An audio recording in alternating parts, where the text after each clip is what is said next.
Thank you. Let's be seated, please. Amandla. Amandla. Matla. Matimba. Manda. Mase.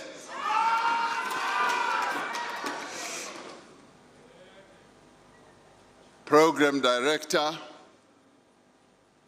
Minister Kumbuzo Mchabeni, former Deputy President of the Republic of South Africa, Phumzile Mlambo-Ngcuka, Minister of Human Rights of the Federative Republic of Brazil, Ms. Makai Evaristo, ministers from our government here in South Africa, who have come in numbers, and deputy ministers as well, members of our parliament, premiers of our provinces. I've seen the premier of Gauteng where we are, and the premier of KwaZulu-Natal, councillors of our local government and mayors, and members of our provincial legislatures, delegates from the G20 member states who are here present, representatives of international organizations who are here present, co-conveners of the Social Summit and Sherpas of the G20, members of the diplomatic corps, heads of delegation, representatives of religious and Khoi and San religious leaders, delegates and guests and friends. Sanbonani, Dumelang, Abshin, Khuyemore, Molweni, Dimacheron, Lochani, Rishile. I greet you all in the name of the people of South Africa, but also greet you in South Africa's beautiful languages. One of these greetings, Sanibonani in the Zulu language, typifies precisely what we are about. It literally means we see each other. We are acknowledging the personhood, the value, and the dignity of the one that we are meeting. We are also affirming the cherished principle of Ubuntu. I am because we are. This is the spirit in which this G20 Social Summit is being held. And it speaks very loudly to the proverb that we have on the African continent, that if you want to go fast anywhere, go alone. But if you want to go far, go together. This is what we are doing. There are some who have dubbed what we are doing through the G20 summit by holding a number of other G meetings, which I'll speak about in a little while, that we are having a G100, a G1000, and that is true. We are having a G-million because we are about inclusiveness, bringing people together, and this summit is possibly the best of all the G summits that we are going to have. So I want to applaud you. I want to thank you all for being here. And I want to thank you for your contributions, which I hear have ended up with a beautiful declaration. Beautiful things are happening in South Africa.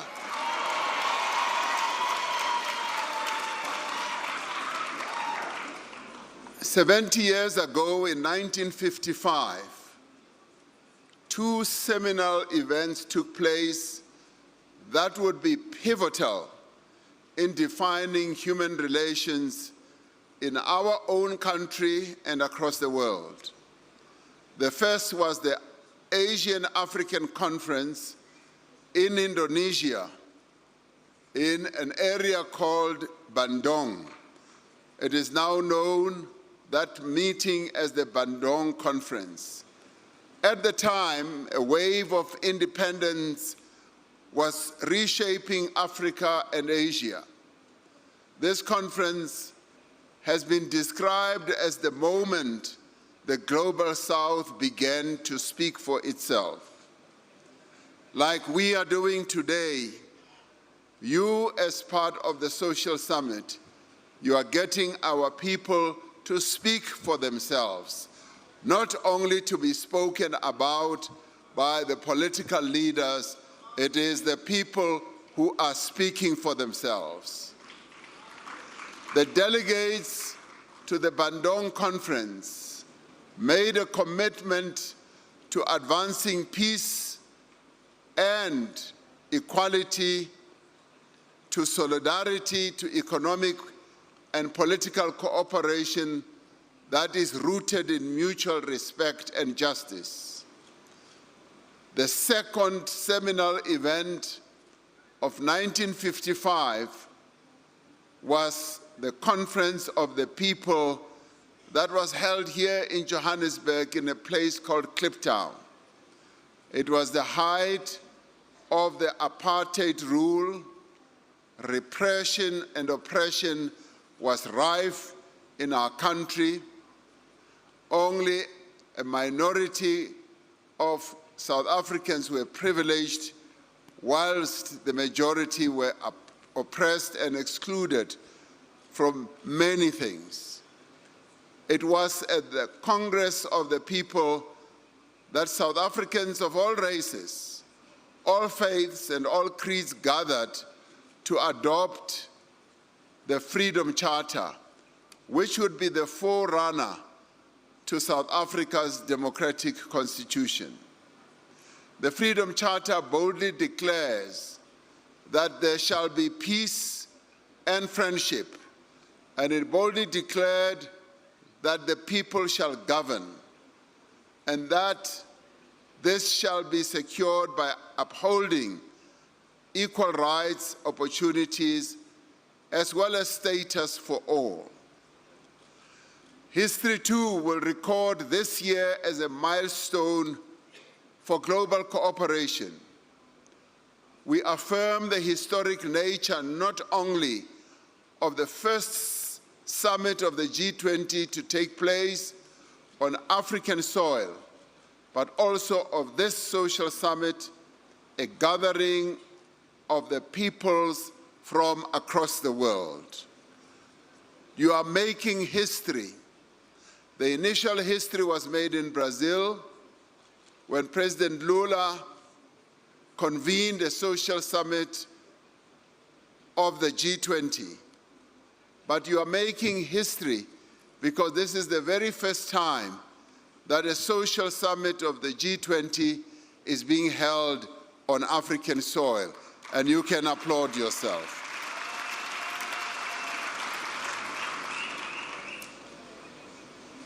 Your summit is taking place at a time of great uncertainty around the world.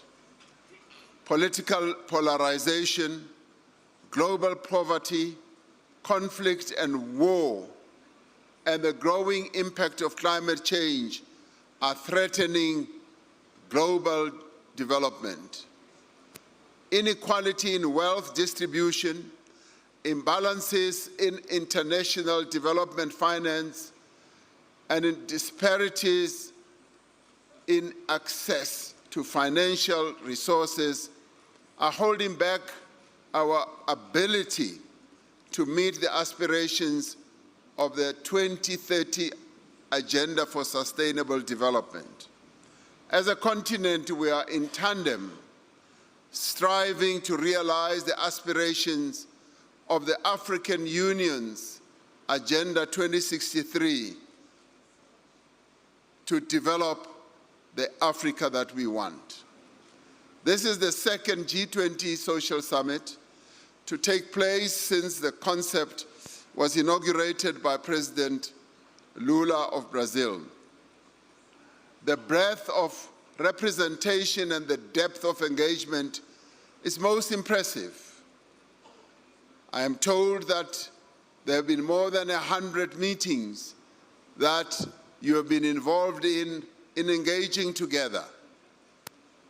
It is here in this room where we lay the groundwork for global action on the G20 priorities. We know that global action will be credible because it is informed by the voices of the people. South Africa's G20 presidency has been premised on ensuring the interests of developing economy countries, that they must be elevated on the G20 agenda. We have sought to address poverty, inequality, and underdevelopment. Having taken the leaf from the focus that Brazil put on these issues, we decided too that we want to elevate these issues to a much higher level.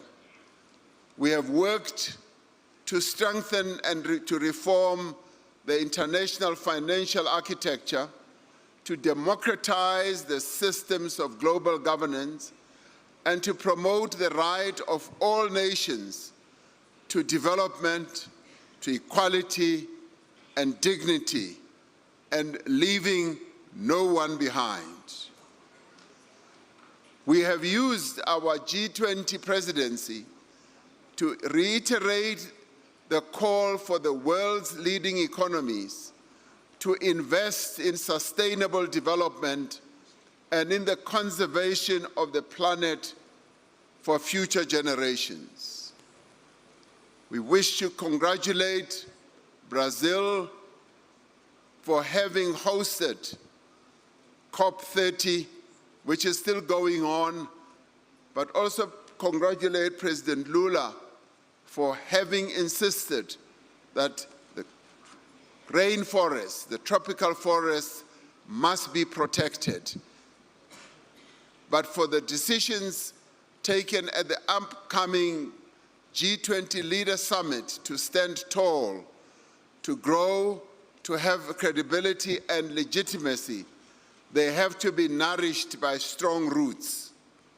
These roots are our civil society and community organizations, women's organizations, youth formations, academia, think tanks, business, labor, and grassroots formations that focus on, yes, gender issues, like the LGBTIQ community, like the disabled communities, like the unemployed people.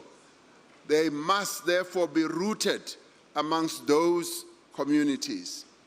We are fortunate to have secured the full and meaningful participation of all the formations in this summit, including, and by no means am I going to count them all, including the Women 20, the Youth 20, the Business 20, the Civil 20, the Labor 20, the Parliament 20, the Media 20, the Disability 20.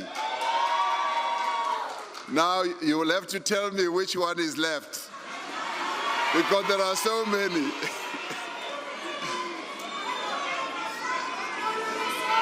Yes, U20 as well.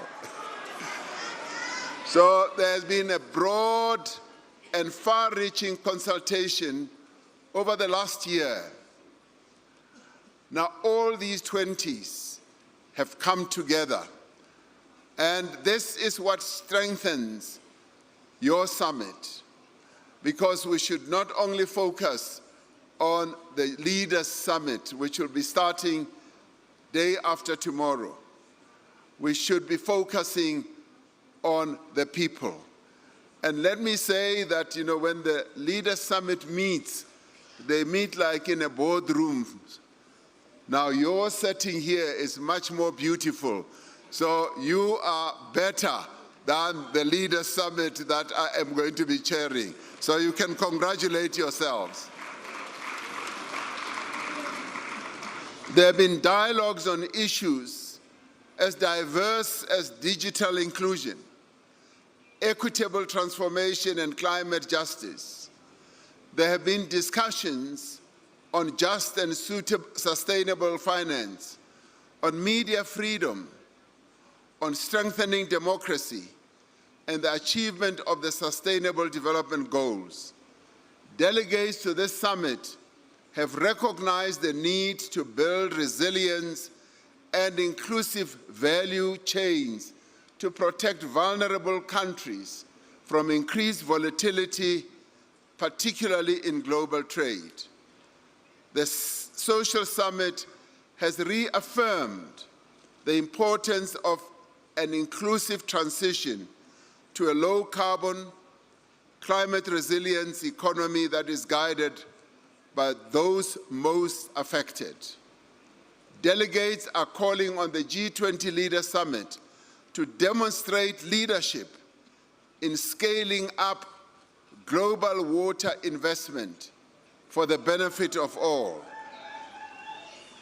The G20 Social Summit has sought to ensure that global leadership protects society's most vulnerable. Today is World Children's Day, when we commemorate the adoption of the Convention of the Rights of the Child. This was the first global UN convention ratified by the newly democratic South Africa.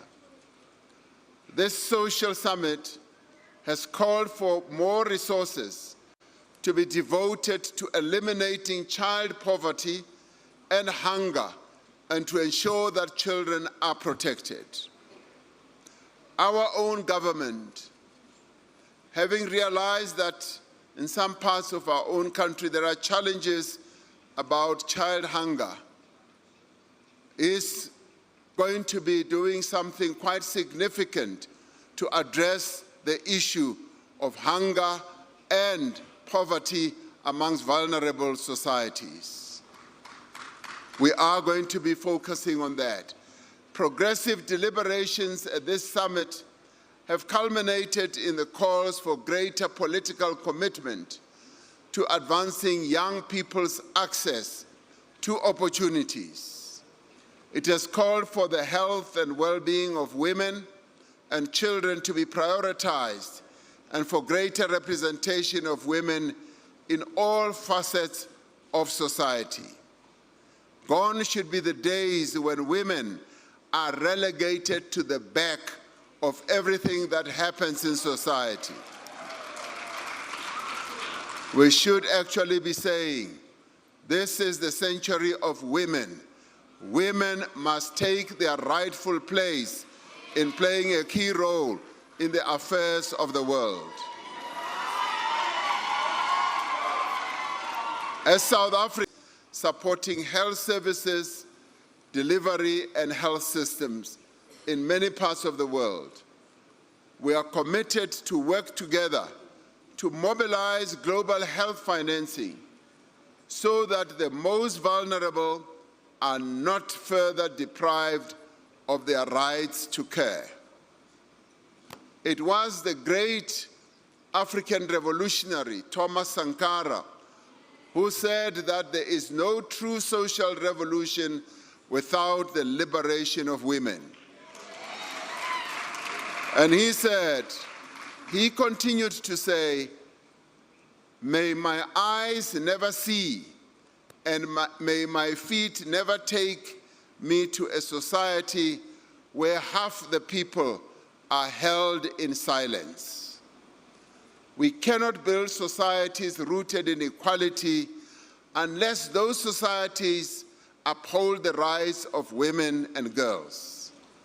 Sustainable societies are those that recognize, that value, and also compensate the labor and economic contribution of women. No society can thrive for as long as gender-based violence and femicide continues to be the agency of women that is denied. The violence perpetrated by men against women in many countries around the world erodes the social fabric of nations. It imposes a heavy burden that constrains development and weakens inclusive growth. Men and boys are critical partners in transforming harmful norms and advancing gender justice. They must be actively involved in challenging inherited attitudes, power imbalances, and social structures that normalize violence and silence survivors. Here in South Africa, we do have a challenge of gender-based violence, and the women of our country are crying out that they need much more focus on the issue of gender-based violence. They need protection, they need support, and they need assistance, largely from their government, as well as from the men of South Africa. And it is for this reason that we've said, we, in recognizing the plight of our women, we're now going to classify gender-based violence and femicide as a crisis that needs to be addressed.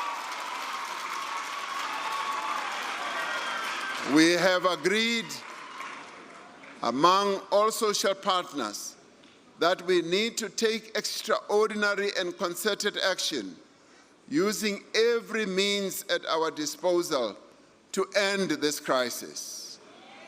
The collective perspectives that have been expressed at this summit on all the issues and more will enable governments and decision makers to better understand people's practical lived experiences. They will be able to better understand what works and what doesn't work, and to better understand what must change. Collectively, the members of the G20 represent 85% of global GDP, 75% of global trade, and 2/3 of the global population. For the G20 to fully live up to its mission of promoting international financial stability and deepening economic cooperation, there should be no unwritten rules about those who feast and those who must be settled for scraps. It cannot be that a country's geographical location or income level or army determines who has a voice and who is spoken down to. And it basically means that there should be no bullying of one nation by another nation. We are all equal.